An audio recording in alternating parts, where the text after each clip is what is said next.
Welcome to today's Explainer. We're jumping right in to dissect the hidden levers that literally control a nation's economy. We are talking about the massive, invisible forces that dictate everything from the price of your everyday groceries to whether or not companies are hiring. It's the big picture stuff. But before we get into the weeds of how macroeconomics actually works, we kind of have to ask ourselves a pretty fundamental question. When a nation faces a crippling economic crisis, who's actually steering the ship back to safety? Is it the elected government passing new laws and massive budgets? Or is it the central bank quietly adjusting the flow of money behind closed doors? Well, as we'll see, the answer is this incredibly complex dance between the two. So our roadmap for today covers 5 key areas. We'll start with the macroeconomic toolkit, move into monetary policy in India, then hit the basics of taxation, understanding public debt, and finally, bring it all together with the policy mix. All right, Part 1, the Macroeconomic Toolkit. To really wrap our heads around how a state intervenes in its economy, we have to split its toolkit strictly into 2 domains. On one side, you've got monetary policy. This is an operation managed by a country's monetary authorities, usually the central bank, and they literally manipulate the actual quantity of money floating around in the market. On the other side is fiscal policy. This is run directly by the government, operating through changes in how much they spend and how much they collect in taxes to impact the broader market. So, while the central bank is busy handling the money supply, we have to remember that fiscal policy is the government taking direct action. They're either injecting capital into the circular flow of income or they're pulling it out. When a government decides, hey, we're going to build a bunch of new infrastructure, or we're tweaking personal income taxes, or we're borrowing from the public, they are actively pulling the levers of fiscal policy to stabilize the economy and hopefully stimulate growth. Moving on to Part 2, monetary policy in India. If we look closely at the central bank's domain, it's pretty clear they don't just hit print on a giant money machine whenever they feel like it. Instead, they carefully calibrate liquidity using a really sophisticated arsenal of instruments. Take open market operations, for example. If the central bank wants to reduce liquidity, they sell government bonds and securities out in the open market. Commercial banks buy them up with liquid money, which effectively drains cash right out of the banking system. What happens then? Interest rates go up and investment cools down. The Reserve Bank of India also dictates exactly how much cash banks are required to hold in reserve via the cash-reserve ratio, and they constantly adjust the repo rate, which directly impacts borrowing costs just to maintain a super tight grip on the money supply. But here's the thing. To use these tools effectively, a central bank desperately needs to track inflation. And according to International Monetary Fund statistics, while a whopping 157 countries use the Consumer Price Index, or CPI, as their official barometer, India has historically stood out. They've heavily utilized the Wholesale Price Index, the WPI. Now, this is a massive distinction. The WPI tracks wholesale prices, not the actual price hikes that you and I, the average consumers, experience at the grocery store. India has traditionally used this simply because calculating a unified CPI across such incredibly diverse regions and worker types presents some serious administrative headaches. Let's shift gears to Part 3, the basics of taxation. Pivoting back over to the government side of the ledger, the state's absolute main revenue mechanism is, you guessed it, taxation. And this is strictly broken down into 2 types. Direct taxes are levied straight onto individuals and corporations. Think your personal income tax or corporate taxes. It's totally transparent. You see exactly what you're paying. Indirect taxes, on the other hand, are levied on goods and services.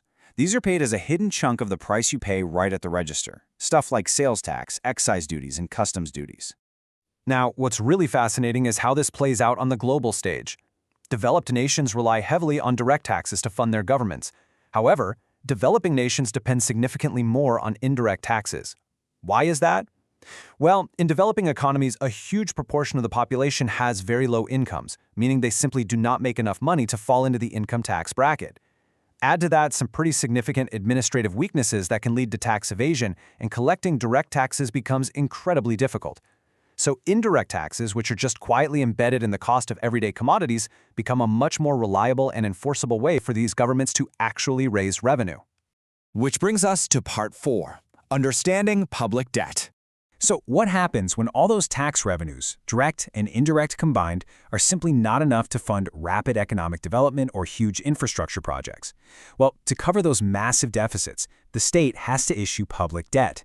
Governments bridge this gap through borrowing, primarily in 2 forms: First, there are voluntary loans, where the public and various institutions can actively choose to buy government bills and securities. But there are also compulsory loans. These are mandated contributions that you actually don't have a choice in, like an employee provident fund.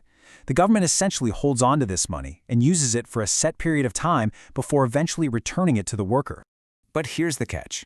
This reliance on debt can snowball into an absolute catastrophe. Public borrowing isn't just internal, it's very often external. And when governments borrow excessively in foreign currencies, they risk triggering what's called an external debt trap.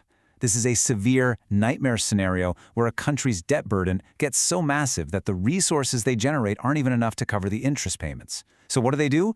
They are forced to take on brand new, even larger foreign loans purely to pay the interest on their previous debts. It's a vicious cycle that severely cripples their financial sovereignty and completely drains their foreign exchange reserves. All right, our final section, Part 5, the policy mix and the 1991 crisis. To truly grasp how these abstract macroeconomic levers actually work in the real world, we just need to look at India's most severe modern economic test. Leading up to 1991, India was dealing with a massive excess of domestic expenditure over income. They were spending way more than they were making, forcing the country into rapid foreign borrowing.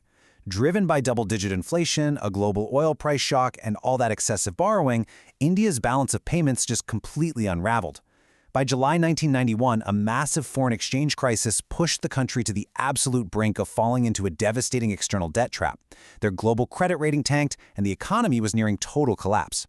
Escaping a catastrophe of that magnitude wasn't just a matter of picking between the government or the central bank to fix it.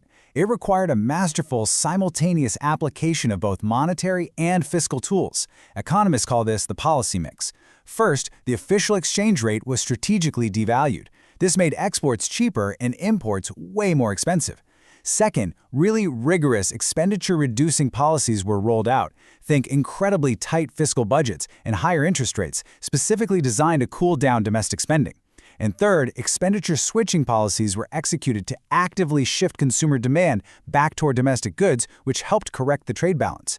It was a painful, highly synchronized effort across literally all macroeconomic levers that ultimately stabilized the entire nation. So as we wrap up today's explainer, I really want to leave you to ponder this critical reality. We've seen just how incredibly delicate the balance is between the central bank managing liquidity and the government managing taxes and debt. When the next major global financial crisis strikes, whether that's an oil shock or a sudden credit freeze, whose hands on the macroeconomic steering wheel will actually dictate whether we sink or swim? Or perhaps a better question is, can either survive without the absolute flawless cooperation of the other? Thanks for diving into the mechanics of the macroeconomy with me today. Keep asking those big questions,